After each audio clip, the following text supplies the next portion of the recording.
I don't understand. I went to bed early, I got 8 full hours. I even have one of those apps that says my sleep quality was high.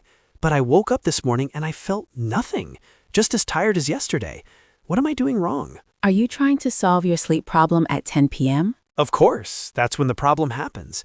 I lie in bed, my mind starts running, and I have to find a way to switch it off. Most people think sleep is an event you start at night. That sounds logical, but it's not true. Your sleep quality tonight was actually decided this morning at 8 a.m. This morning? How? I was just starting my workday. Because good sleep isn't something you force. It's something your body prepares for. And the preparation begins the moment you wake up. The problem isn't that you can't switch your brain off at night. It's that you spend the entire day sending it the wrong instructions. The wrong instructions? I'm just working, living my life. Exactly. And your body's listening. The most common belief is that to sleep better, we must do special things right before bed. We avoid our phones, we drink tea, we meditate. These can help, but they are small things. They are like trying to stop a speeding car 1 meter from a wall. So avoiding my phone isn't the magic answer? It's helpful, but it's the last 1% of the solution. The real work is done much earlier.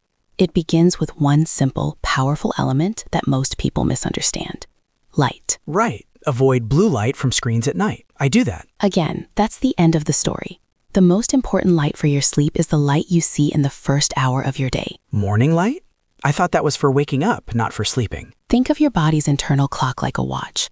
You don't spend all day adjusting it. You set it correctly once in the morning, and then you trust it to keep time. Morning sunlight is what sets that watch. When bright, natural light enters your eyes, it sends a powerful message to your brain. What message? It says, the day has officially started. Begin the countdown to sleep. It starts a timer in your brain that will, about 16 hours later, help you feel sleepy. This is the most powerful signal you can send to your body. A signal? So if I wake up and stay inside in a dimly lit room, what happens? You're not sending that strong signal. Your body's clock is confused.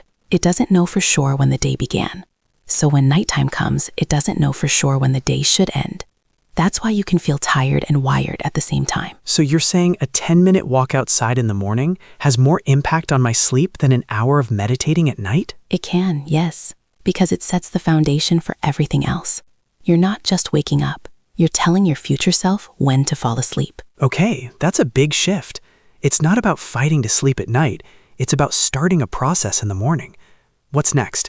Let's talk about the bedroom. I've tried to make it a sanctuary, dark, quiet. But what about temperature? I like to be warm and cozy. And that feels comfortable, doesn't it? We associate warmth with comfort and safety. So we get under heavy blankets in a warm room, believing this will help us sleep. Yes, it feels relaxing. But biologically, your body needs to drop its core temperature to initiate and maintain deep sleep. If your room is too warm, you are fighting your own biology.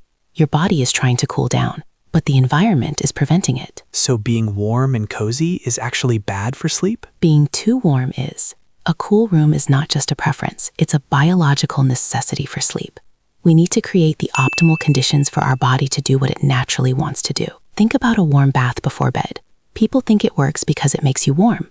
The real reason it works is because when you get out of the bath, your body temperature drops very quickly. That rapid cooling tells your brain it's time for sleep. So my goal isn't to be warm, but to get cool. Precisely. Your bedroom shouldn't just be a comfortable place. It should be a cool cave. It helps your body on its journey down into sleep. Okay, so a strong light signal in the morning and a cool room at night. But what about the middle of the day? I often feel a crash around 3 p.m. My first instinct is to have a coffee or take a short nap. That's what most people do. It seems like the obvious solution to immediate tiredness. But that afternoon tiredness is not necessarily a problem. It's part of a process. A process? It feels like a failure of my energy levels. Throughout the day you are awake. A chemical called adenosine builds up in your brain. You can think of it as sleep pressure. The longer you are awake, the more of it you get. You need a full day's worth of this pressure to have a deep restorative night. And a nap interferes with that? Exactly. A nap releases some of that pressure. It's like letting a little air out of a balloon. It feels good for a moment, but then at night, when you want the balloon to be full, it isn't. You haven't allowed enough sleep pressure to accumulate. So that afternoon sleepiness is actually a good thing? A sign that I'm on track for a good night's sleep? It's a sign that the system is working. By pushing through that dip, you ensure that by the time you go to bed, your desire for sleep is at its maximum. Coffee late in the day does something similar. It doesn't give you energy, it just blocks your brain from feeling the sleep pressure that has accumulated. So when I drink coffee at 3 p.m., I'm not creating energy. I'm just hiding my tiredness from myself. And that tiredness is a resource I need for later. That is the perfect way to see it. Tiredness is a resource for sleep. This all makes sense, but it still feels fragile. If this is all true, why do so many smart, successful people seem to ignore it? They work late, they have inconsistent schedules, they travel. They break all the rules and they still perform at a high level. Do they? Or do they just perform well enough while feeling exhausted? We often see the public success, not the private struggle. But more importantly, you're looking at exceptions. For most people, the body systems are not something you can defeat with willpower. You can ignore them for a while, but you will eventually pay a price. And that price is feeling tired even after 8 hours. Yes, or anxiety or poor focus. The systems aren't there to be obstacles. They are there to help us. The real skill is not to fight them, but to manage them, to regulate them. Regulate them. So it's not about separate tricks, it's about one system. Exactly. You have two main systems working together. First, the 24-hour clock, which we talked about. You set that with morning light. Second, the sleep pressure system, which we just discussed. That builds while you are awake.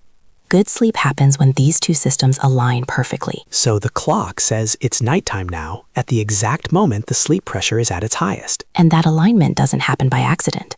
It happens when your daily behavior is predictable, when your body knows what to expect.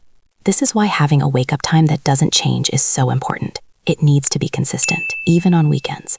A consistent wake-up time anchors your entire 24-hour cycle. It's the most important habit for regulating your sleep. More important than a consistent bedtime? Much more. Your body doesn't really have a go-to-sleep button, but it has a very powerful wake-up alarm. If you trigger that alarm at the same time every day with light, the go-to-sleep part starts to take care of itself. Okay, let me see if I have this new mental model right. My old thinking was about trying to force sleep at night. My new thinking is that sleep is a result of a process that starts in the morning. Go on. So first, I need to get a strong light signal first thing in the morning to set my body's clock.